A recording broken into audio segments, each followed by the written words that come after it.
I'm Cameron, 35 years old, and if you ever thought the toilet paper business was a soft gig, think again. My brother Alex and I inherited this essential empire from our parents. They passed down more than just machines and inventory. They entrusted us with a legacy we're determined to expand.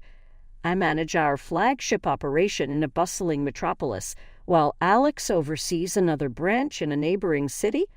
Despite the distance and our respective roles, when Alex visits, it's not just about numbers and projections. We take a moment to reflect on our humble beginnings, with our parents looking down on us, hopefully nodding in approval wherever they are. The branch runs smoothly under my leadership, supported by my deputy, John. John's one of those rare gems who doesn't just get the job done. He gets me. Cameron, this idea is going to launch us to the moon, he'd say with that grin. And I'd fire back, let's not plan the parade just yet. We were in sync, pushing limits and breaking records. Then Mark strolled into our world, fresh-faced and sharp as a tack, our new sales director. The man had a way with words that could convince you the sky was green and not blue.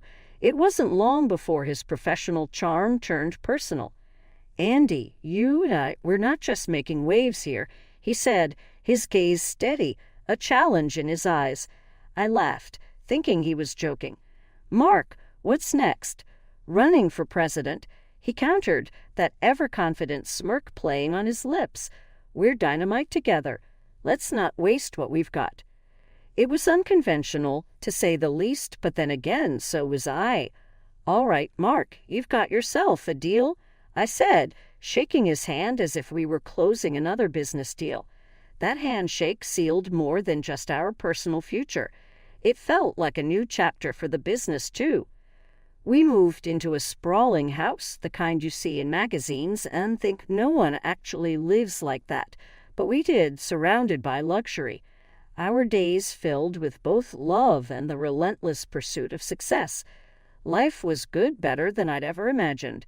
A year into our whirlwind of a life, the unexpected news dropped. I was pregnant. Over the moon, I was bursting with a kind of joy you read about, but never truly understand until it hits you. Mark, ever the strategist, laid out a new plan.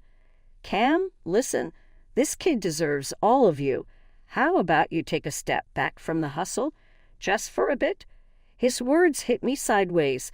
"Step back and do what, Mark? Sit around talking to my belly?" He chuckled, that smooth operator. "Not just that. You'll prep for the MVP's arrival. It's temporary. I'll keep you in the loop on everything, promise." Something about the way he said it, with that calm certainty, made me cave. "All right, but you better not turn my branch into a circus," I said, half joking, half serious. Mark took over the reins at the branch, and I embraced the pregnancy journey, but it wasn't all smooth sailing. The clinics became my second home, every visit, every checkup adding to the anxiety. 6 months down the line, moving around got tougher. My body wasn't mine anymore, and even driving felt like a marathon effort. "Guess it's just you and me, little one," I'd say, patting my belly, settling into this new, slower pace of life. But Mark, his hours got crazier. Nights at the office turned into routine. His voice over the phone always laced with exhaustion. "Babe, it's slammed here. Might have to pull another all-nighter. Worry not at me." But Mark had this way of smoothing over any concern. "Don't you stress, Cam. It's all for us, for our future. Just focus on you and the baby." I wanted to believe him, really did. But each "don't wait up" shipped away at something, leaving me tossing and turning, wondering if this was how it was supposed to be. One evening, as I sat alone, the house too big, too quiet, I dialed him up, needing to hear that reassurance. "Mark, this ain't easy, you know. Feels like I'm doing this solo." He was quick to soothe. "Cam, I'm doing what's got to be done. Trust me, it'll all be worth it. You, me, and our little one, we'll have the world at our feet." I hung up, comforted yet unsettled. Mark's words were the balm to my worries, but deep down, a storm was brewing. one that whispered of change and challenged the promises of a shared future. One day, I was lounging on the couch, flipping through a baby magazine, when the doorbell rang. Dragging myself up, I opened the door to find Alex, looking as serious as a judge. "Alex, what's the wind blowing you here for?" I greeted him, trying to keep the surprise out of my voice. "Needed to see you, Cam. We've got a situation," he said, stepping inside without waiting for an invite. His face had that look, the one he gets when it's more than just family catch-up time. We settled in the living room, me with my feet up and him straight as a rod on the chair across. "Spit it out then. What's up? What's going on over there?" Alex's voice had that edge to it, the one he used when he meant business. I sighed, rubbing my belly absent-mindedly. "Mark's been handling things, said it's all good." "Good, Cam?" "It's far from good. Sales are down, deliveries are a mess. What's he been doing all this time?" Alex was getting worked up, his hands flying around as he spoke. I felt a pang of worry. "He told me he's got it under control, said he's handling the big contracts himself." Alex leaned forward, his eyes boring into mine. "Look, I know you trust Mark, but something's off. We need to dig into this. You can't just sit back and watch." "All right, I'll talk to him. But you know how he is, always smoothing things over," I replied, feeling the weight of the world on my shoulders. Alex stood up, ready to leave. "Don't let him smooth talk you, Cam. We've worked too hard to let everything slide because of whatever this is." He was out the door before I could muster a goodbye. Dinner felt more like a chess game that evening. Mark was his usual self, all smiles and stories about his day at the office. I, on the other hand, had a storm brewing in my head thanks to what Alex had dropped on me earlier. "So everything smooth at the company," I ventured, poking at my food more than eating it. "Income steady, no hiccups." Mark barely looked up from his plate. "Yeah, all good, smooth sailing, you know. I even threw our name into the hat for that Best Executives in the City contest. We're killing it, babe." His confidence was like a slap of cold water. "Really? That's great," I managed to say, my voice as dry as toast. Inside, my doubts were doing somersaults. Alex's words echoed in my head, painting a very different picture. Later, as Mark hummed some tune in the shower, I found myself dialing John, my former deputy. My heart was thumping loud enough to drown out the ringtone. "John, it's me," I said the moment he picked up. "I need the real scoop. How are things at the office?" There was a pause, long enough for me to regret calling. Then John's voice, hesitant. "Cameron, you really should see for yourself. It's complicated." "Complicated how?" I pressed, feeling frustration bubble up. But John was a vault, only cracking enough to suggest I come in. Dragging myself out of bed felt like peeling away from my own shadow, thick and heavy with dread. Today wasn't just another day. It was the day I'd confront the mess that the office had on my hands. I trembled as I poured a cup of coffee, the black liquid mirroring the dark thoughts swirling in my head. "Morning, love." Mark's voice sliced through the silence of our kitchen, too cheerful, too oblivious. Forced a smile, my heart pounding against my chest like a drum. "Morning. Busy day ahead, always. You know how it is, big moves, big deals." He was full of it, puffing up like a rooster in a henhouse. I nodded, keeping my brewing storm hidden beneath a facade.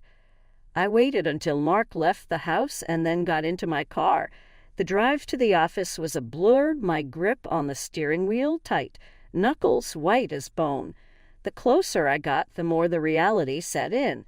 This was it, the moment of truth. John was waiting for me, his face a map of worry lines. "Cameron," he greeted, his voice a low whisper, as if the walls themselves were eavesdropping. "John, let's not beat around the bush. I want everything. Every misplaced penny, every shady deal. It's time to clean house." I said, steeling myself against the tide that was about to break. He nodded, leading me into my office. The room felt foreign, like stepping into a stranger's life. "It's bad, Cameron. Worse than we thought," he began, laying out the documents like a dealer at a crooked card game. As we pored over the numbers, the scale of the disaster unfolded. Mark's been playing fast and loose with the finances and his team, a bunch of cronies, clueless about our operations. "They're bleeding us dry." John's voice was thick with disgust. Anger bubbled up inside me, a volcano ready to erupt. "And the contracts? Tell me we haven't lost the Johnson account." John's silence was an answer louder than words. As the revelations about the company's state unfolded, John dropped another bombshell that cut deeper than the rest. "Mark hardly ever here, Cameron. Matter of fact, he ain't here now," he said, his voice a mix of frustration and disbelief. That piece of information hit me like a freight train. My mind raced as I pulled out my phone, dialing Mark's number. He picked up after a couple of rings, his voice echoing through the speaker. "Hey, babe, what's up? Where are you?" I asked, my voice steady despite the storm brewing inside me. "At the office, drowning in work. Where else would I be?" He sounded casual, too casual. After I hung up, I turned to John with a firm resolve. "Don't tell Mark about this call. Let's stay calm until we decide our next move," I said. John nodded, clearly grasping the seriousness of our situation. "What's the plan, boss?" Taking a deep breath, I started thinking intensely. "First, we secure our contracts. I'll contact the buyers, request extensions where necessary. Buying some time is crucial. After days of sleepless nights and endless worry, the morning brought with it a steely determination. Today was the day I confronted whatever challenges lurked in the shadows of my company and my marriage. I had arranged to meet the private investigator I hired, someone discreetly recommended by John. I found myself in a nondescript coffee shop, the kind where secrets are traded over cups of bitter brew. The PI, a gruff man with eyes that had seen too much, slid a manila envelope across the table to me. "Everything you asked for is in there," he said, his voice gravelly, hinting at years of cigarettes and whiskey. I hesitated, my hand hovering over the envelope, and I urged, needing to hear the words. "He's been unfaithful in more ways than one," the PI said, not one to sugarcoat the pill. "Your husband's been playing house with someone from your company, got the photos and everything." My heart sank, a mix of anger, betrayal, and an odd sense of vindication swirling inside. I had suspected, but hoping against hope I was wrong. "Show me," I demanded, my voice stronger than I felt. He laid out the photographs like a deck of cards, each one a stab to my heart. There she was, one of our own employees, laughing, touching, sharing moments that were supposed to be mine alone. I fought back the urge to cry, to scream. Instead, I focused on the rage, letting it fuel me. "What else?" I asked, my eyes not leaving the damning evidence. "They've been careful, but not careful enough. Your husband's been funneling company funds too. Looks like they were planning a little getaway," the PI continued, his tone apologetic. "That was the last straw. My company, my family's legacy, wasn't just a cash cow for Mark's little escapades." "Thanks," I said curtly, sliding the envelope back towards him. Threw down some cash for the coffee, more than necessary, my mind racing. Back in my car, I allowed myself a moment. Just one moment of weakness where the tears could fall, where I could mourn the loss of the life I thought I had. But as the tears dried, resolve took their place. Mark and his mistress had underestimated me. They thought they could use me, my company, as their playground. They were wrong. I dialed John, my voice calm but ice cold. "I need you to call a staff meeting tomorrow morning. Everyone must attend, no exceptions." John, ever my rock, didn't ask why. "Consider it done, Cameron." The drive home was a blur, my mind occupied with plans and schemes. This wasn't just about revenge. It was about justice, about righting the wrongs done to me, to my company. Mark greeted me with a smile when I got home, oblivious to the storm brewing just beneath the surface. "Hey, babe, long day." I forced a smile, playing the part one last time. "You could say that. Dinner smells great." We ate in silence. Or rather, he talked about his day and I nodded along. My response is automatic. The whole time my mind was elsewhere. Plotting, planning. In the cool, fluorescent light of the conference room, the air was thick with tension. I stood at the front, papers in hand, my belly prominent, a visual reminder of the personal stakes involved. John, my loyal deputy, had helped me organize this crucial meeting.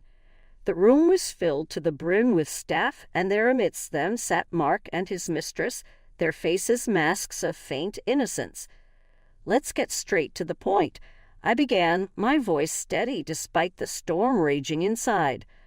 Under Mark's leadership, this branch has faced unprecedented losses. Contracts with key partners have been breached, directly impacting our bottom line. I clicked the remote, and the graphs on the screen painted a damning picture. 7 months of steady decline. I looked directly at Mark, who squirmed under my gaze. As a result, drastic measures are necessary. Effective immediately, I am terminating the employment of those who've contributed to this downfall. The room fell silent, the gravity of my words sinking in.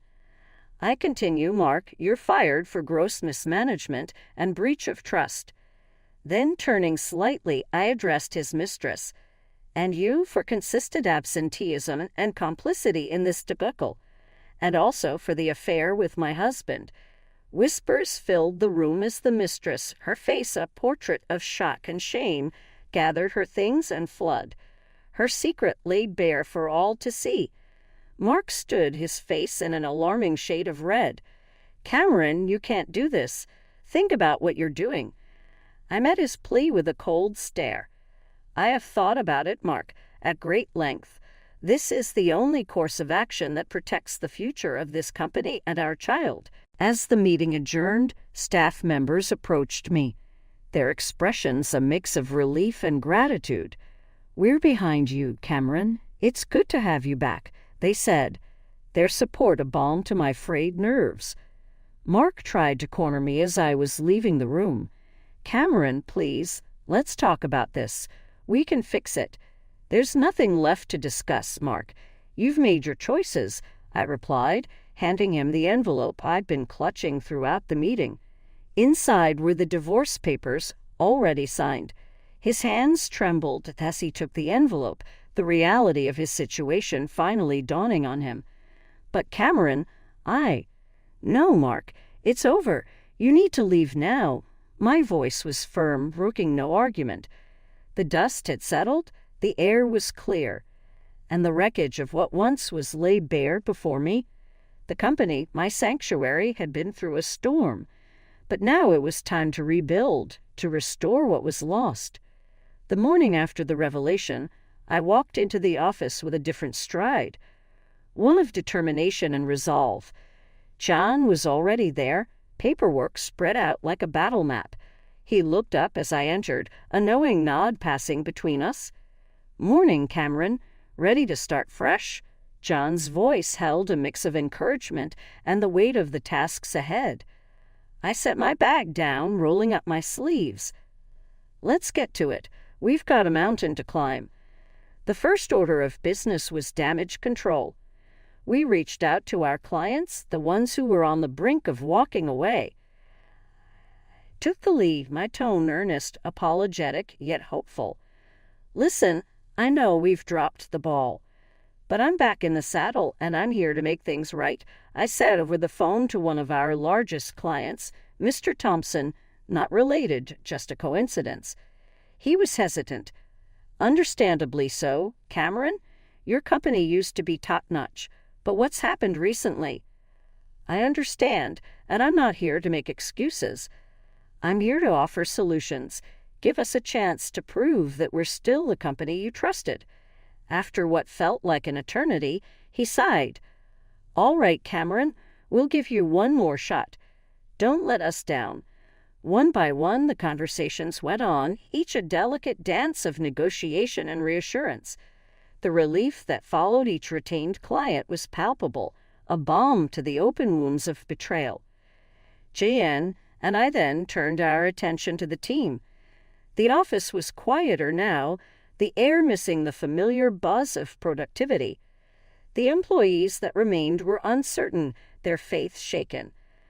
"I know you've all been through a lot," I addressed the gathered team, my voice echoing slightly in the half-empty office. "And I can't undo what's been done, but I can promise you this, we're going to come back from this stronger than ever." Murmurs of agreement filled the room, a flicker of hope igniting in their eyes. "We're going back to basics, focusing on what made us great. It's going to take all of us pulling together to get there," I continued, my gaze meeting each of theirs. The team rallied, the sense of purpose rekindled. We dove to work, the days blurring into nights as we charted our course back to stability and growth. My baby boy Lucas became the new center of my universe the moment he arrived. Deciding to work remotely was the best decision for us both. Keeping the balance between being a new mom and steering my company back to success. Alex, my rock through all this turmoil, started showing up more often. Not just for business, but to be there for me, for Lucas. "Sis, you're not alone in this. We're a team, remember," he'd remind me every time he stepped through my door. Groceries in one hand, toys for Lucas in the other. The divorce from Mark was a clean cut, much needed. The court didn't just grant me the divorce, they made sure Mark paid up for his deceit. Every penny he took from the company, every heartache he caused, he had to compensate. "I'm sorry, Cameron. I truly am," he pleaded, trying to salvage whatever he could. But my mind was made up. Lucas needs a role model, not a reminder of betrayal. I told him, closing that chapter of my life for good. Adjusting to life as a single mom wasn't without its challenges. But with a nanny's help, I found a new rhythm. Working half days meant I could dedicate my mornings to Lucas and my afternoons to the company. This balance brought a sense of peace and purpose I hadn't felt in a long time. Trust once broken is hard to rebuild. I learned it the hard way. "John, we're tightening the ship. No more blind faith," I told my deputy over one of our many video calls. "Every decision runs through me, clear as crystal." "Cameron, you've got this," John assured me, his loyalty never wavering. The company wasn't just surviving, it was thriving, growing in ways I hadn't imagined possible in the wake of such betrayal. As the seasons changed, so did the chapter of my life. Sitting in the office that once felt like a battleground, it was now a place of peace, growth, and new beginnings. The latest gossip around the water cooler wasn't about market shares or business deals, but rather the poetic justice life had served. My ex-husband's mistress, abandoned and divorced, her tale was a stark reminder of karma's long memory. The phone buzzed occasionally, Mark's name flashing on the screen, each call more desperate than the last, seeking forgiveness or perhaps a way back into the life he'd betrayed. With each attempt, my resolve only strengthened. Culminating in the moment, I hit block, severing the last tie to a past best left behind. Lucas, with his boundless energy and laughter, filled the apartment with a light so bright it overshadowed any remnants of darkness from those tumultuous times. Each day with him was a gift, a new adventure, a chance to shape a future defined by love, integrity, and the lessons learned from the hardships we'd faced. Alex dropped by more often, each visit bringing not just his presence, but a reinforcement of the bond we shared, a bond that had weathered storms and emerged unbreakable. "You're doing amazing, sis. This little guy is lucky to have you," he'd say, ruffling Lucas's hair, earning a giggle in response. "Yeah, we're doing just fine, aren't we, buddy?" I'd respond, looking down at Lucas with a heart so full it felt like it might burst. The business wasn't just surviving, It was thriving. With Alex and John by my side, we tackled challenges with renewed determination, turning obstacles into growth opportunities. Watching my son sleep in the quiet night, I whispered a promise into the darkness. I vowed to always move forward, to face each day with courage, and to never lose sight of the joy and love that